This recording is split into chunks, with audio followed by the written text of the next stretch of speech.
যে এটার এই কবজি পর্যন্ত যেন সমান হয়, বোঝা গেছে? এটা যেখানে যায় সেখানে।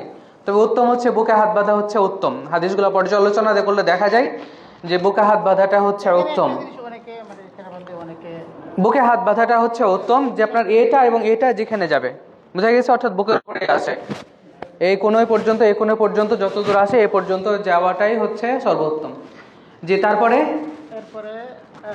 যখন আমরা রুকুতে যাব তখন আবার কি দিব? আমরা হাত উঠাবো। হ্যাঁ, হাত উঠাবো, রফুল আদান করবো, যেভাবে করে হাত ধরেছি। এই যে আবার হ্যাঁ রফুল আদান চলে গেল। তো এই হাতটা থাকবে একদম শক্ত সোজা থাকবে, আর এটা হচ্ছে একদম সোজা থাকবে। মাথা থাকবে বা চোখ থাকবে কোথায়? একদম যেখানে আপনি সেজদা দেন ওই জায়গাতে থাকবে, এবং ওপরে যদি একটা কলস দেওয়া যায় সেই জন্য নাড়াচাড়া না করে, মানে এইভাবে সোজা থাকবে এটা। এবং এটা থাকবে কি একদম লোহার মতো শক্ত থাকবে আর কি। এরকম করা যাবে না, আবার এরকম করা যাবে না, এরকম করা। বিভিন্নভাবে বিভিন্ন মানুষ কি করে? সাজদা করে, কে রুকু করে। আসলে এটা উচিত নয়। এই যে এটা দেখেন, এটা হচ্ছে সহি পদ্ধতি। আঙ্গ এই যে একটু এইভাবে হবে আর কি। হ্যাঁ, এই যে হাতটা একটু শক্ত, হ্যাঁ এই যেভাবে, হ্যাঁ শক্ত করে হাঁটু ধরে আমরা এইভাবে সেজদা করবো। কি রুকু করবো, বোঝা গেছে? কি বুঝছেন ব্যাপারটা? হ্যাঁ, তারপরে আসেন সাজদা যাই। সামি আল্লাহু লিমান হামিদা বলার পরে হ্যাঁ আবার রফুল আদান হবে। হ্যাঁ, তারপরে সিজদায় যান। হাত বাঁধা ওটা ইচ্ছাধীন, হ্যাঁ ওটা সমস্যা নেই। হ্যাঁ, তারপরে চলে যান রুকুতে সিজদাতে। রুকু সাজদা হবে কয়টি অঙ্গে? 7টি অঙ্গে। 7টি অঙ্গে। ভাই দেখেন আপনার সিজদাটা দেখেন, একটা হচ্ছে কপাল, নাক, মুখ হচ্ছে একটা, 2 হাত 2 পা আর 2 হাঁটু। মোট কয়টা? 7টা। 2 হাত 2 পা 2 হাঁটু আর হচ্ছে মুখ হচ্ছে একটা। মুখে কি কি লেগে থাকবে? নাক এবং কপাল কি থাকবে? সেজদা লেগে থাকবে। তো এই যে দেখতে পাচ্ছেন যে এই জায়গাটা ফাঁকা থাকতে হবে, আর এটা হচ্ছে কাঁধ বরাবর থাকতে হবে, আর এতটুকু ফাঁকা থাকতে হবে যাতে করে একটা ছাগলের বাচ্চা কি হতে পারে? পার হতে পারে। এতটুকু এভাবে পার হতে হবে। জি ওস্তাদ, আমি চেঞ্জ করব। এখন আপনি একটু পিছনে ঘুরে যান, অথবা এইভাবে একটা, হ্যাঁ এইভাবে ঘুরে যান। হ্যাঁ এই যে হ্যাঁ এইভাবে আঙ্গুলগুলা থাকবে পশ্চিমমুখী হয়ে। আঙ্গুলগুলা কি থাকবে? এই যে এইভাবে আমরা যেভাবে করি না, এই যে এইভাবে থাকবে, বুঝা গেছে? হ্যাঁ, এইভাবে থাকবে, পশ্চিমমুখী ভাবে এইভাবে থাকবে। কি বোঝা গেছে ব্যাপারটা? কিন্তু আমরা অনেকে হাত বিছায় দিই, আবার এই করি সেই করি, এরকম করা যাবে না। এইভাবে আমাদেরকে কি করতে হবে? রুকু করতে হবে। কি বোঝা গেছে ইনশাআল্লাহ?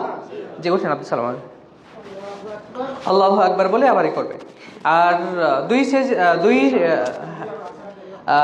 প্রথম তাশাহুদ আর হচ্ছে শেষ তাশাহুদে কিভাবে বসবে?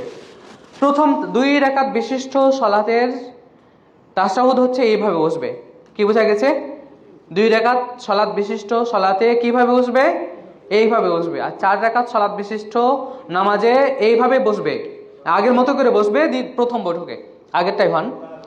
হ্যাঁ, এইভাবে বসবে প্রথম বৈঠকে। 4 রাকাত সলাত বিশিষ্ট নামাজের প্রথম বৈঠকে বসবে এইভাবে। 2 রাকাত সলাত বিশিষ্ট নামাজের শেষ বৈঠকও এইভাবেই হবে। কি বোঝা গেছে?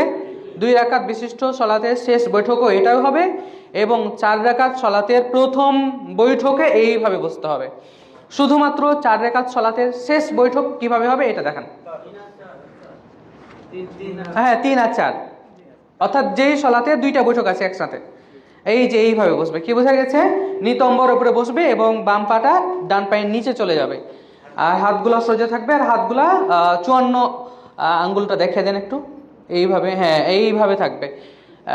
নাড়াতে থাকতে হবে আস্তে আস্তে আস্তে, অন্য দৃষ্টি যেন না যায়, যাতে করে সলাতেও সমস্যা হয় এমনটা করা যাবে না। আস্তে আস্তে, হ্যাঁ যে যতটুকু পারে ধীরে স্থিরে কি করতে হবে? নাড়াতে হবে।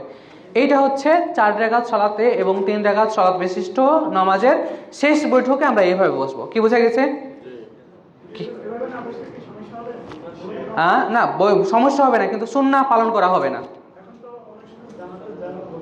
হ্যাঁ ঠিক আছে, ওটা সমস্যা। হ্যাঁ, যদি সমস্যা হয়, দেখেন যে জায়গা সংকীর্ণ, তখন হিসাব ভিন্ন। তবে সুন্নাহ হচ্ছে এই পদ্ধতিতে বসা।